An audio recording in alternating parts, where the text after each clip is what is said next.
നമസ്കാരം സാറേ. നമസ്കാരം നിജീഷേ. അപ്പോൾ നമുക്ക് മഴക്കാലം മുന്നൊരുക്കങ്ങളുടെ സമയത്ത് ഒരുപാട് ഫംഗിസൈഡുകൾ നമ്മൾ ഉപയോഗിക്കുന്നുണ്ട്, ഫിസേറിയം മാറാനും ഒക്കെ ആയിട്ട്, അല്ല അഴുകൽ മാറാനൊക്കെ ആയിട്ട്.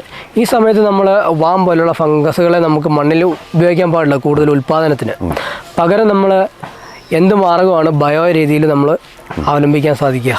ഇപ്പം ഡെന്നീസെ, നമുക്കൊരു കാര്യം എന്ന് പറഞ്ഞു കഴിഞ്ഞാൽ, നമുക്ക് പ്രത്യേകിച്ച് മഴ പെയ്ത് കഴിയുമ്പോഴത്തേക്ക് നമ്മുടെ ആൾക്കാരെല്ലാം പറയുന്നൊരു കാര്യമുണ്ട്, വളങ്ങൾ ഉപയോഗിക്കാൻ പറ്റുന്നില്ല. അപ്പോൾ വളങ്ങൾ ഉപയോഗിക്കാൻ പറ്റാത്തപ്പം ഇതിന് പകരമുള്ള സാധനങ്ങൾ നമ്മൾ കൊടുക്കണം. അതായത് കെമിക്കൽ ഫെർട്ടിലൈസറാണ് നമ്മുടെ ആൾക്കാർ ഉദ്ദേശിക്കുന്നത്. പിന്നെ ജൈവവളങ്ങൾ കൊടുക്കുമ്പോഴും ചിലപ്പോൾ ഈർപ്പം കെട്ടിക്കിടക്കും, അങ്ങനെ കുഴപ്പങ്ങൾ വരാൻ ഉണ്ട്. അപ്പോൾ നമുക്ക് വിശ്വസിച്ച് കൊടുക്കാൻ പറ്റും. വാമിൻ്റെ കാര്യം പറഞ്ഞില്ലേ, വാമിൻ്റെ എന്ന് വെച്ചാൽ കുമിൾനാശിനികളുടെ ഉപയോഗം ഉണ്ടെങ്കിൽ അത് നഷ്ടപ്പെട്ടു പോകും. അപ്പോൾ നമുക്ക് പെട്ടെന്ന് ആശ്രയിക്കാവുന്നത് നമുക്ക് NPK കിട്ടണം, മെയിനായിട്ടുള്ള ന്യൂട്രിയൻസ്, നൈട്രജന്, ഫോസ്ഫറസ്, പൊട്ടാസ്യം. അപ്പോൾ NPK ബാക്ടീരിയകൾ കൊടുക്കാം. നല്ല കമ്പനികളുടെ കൗണ്ടുള്ള സാധനങ്ങൾ കൊടുക്കണം. കൗണ്ട് എന്ന് പറഞ്ഞത് ഉറപ്പായിട്ടും വേണം. എല്ലാവരും എല്ലാ സാധനങ്ങളും പറയുന്നു, പക്ഷേ അങ്ങനെയല്ല, നമുക്ക് കൗണ്ടുള്ള സാധനം വേണം. അപ്പോൾ നൈട്രജൻ എന്ന് പറഞ്ഞാൽ NPK ബാക്ടീരിയയിൽ നൈട്രജൻ, അന്തരീക്ഷത്തിലുള്ള നൈട്രജന് ഫിക്സ് ചെയ്ത് കൊടുക്കുന്നത് മണ്ണിലേക്ക്, ചെടിക്ക് മണ്ണിലേക്ക് നമുക്ക് ആക്കി കൊടുക്കുന്ന ബാക്ടീരിയയാണ് നൈട്രജൻ അതിനകത്ത് നൈട്രജൻ്റെ ബാക്ടീരിയ ചെയ്യുന്നത്. ഫോസ്ഫറസ് ബാക്ടീരിയ എന്ന് വെച്ചാൽ മണ്ണിലുള്ള ഫോസ്ഫറസിനെ സോളിബറൈസ് ചെയ്യും, മണ്ണിലെ ഫോസ്ഫറസിനെ അലിയിപ്പിച്ച് കൊടുക്കും.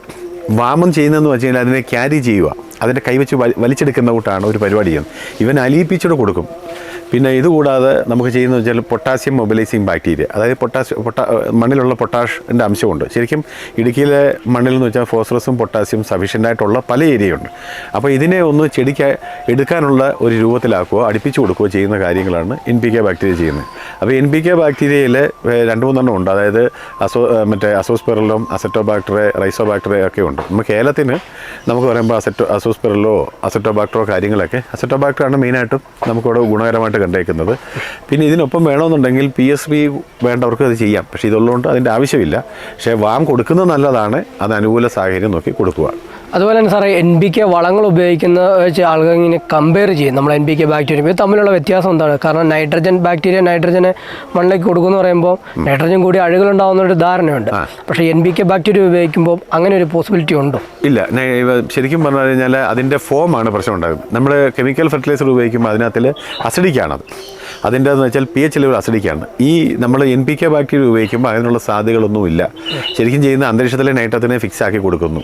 അവിടെ അതിൻ്റെ ഫോമിന് അങ്ങനെ ഒരു പ്രശ്നം വരുന്നില്ല. ഫോസ്ഫറസ് എന്ന് പറഞ്ഞാൽ നമുക്ക് അങ്ങനെ അഴുകുണ്ടാക്കുന്ന സാധനമല്ല. പക്ഷേ ശ്രദ്ധിക്കുക, ഏത് രാസവളവും നൈട്രജൻ തന്നെ അല്ല, ഏത് രാസവളവും അസിഡിറ്റി ഉള്ളതാണ്, അഴുകുണ്ടാക്കാൻ ചാൻസ് ഉണ്ട്. പക്ഷേ നൈട്രജൻ കൂടെ വരുമ്പോഴത്തേക്ക് അതിനെ ബൂസ്റ്റ് ചെയ്യും, അതാണ് പ്രശ്നം. അതുകൊണ്ട് ധൈര്യമായിട്ട് നമുക്ക് NPK ബാക്ടീരിയ ഈ സമയത്ത് ചെയ്യുന്നത് നല്ലതായിരിക്കും.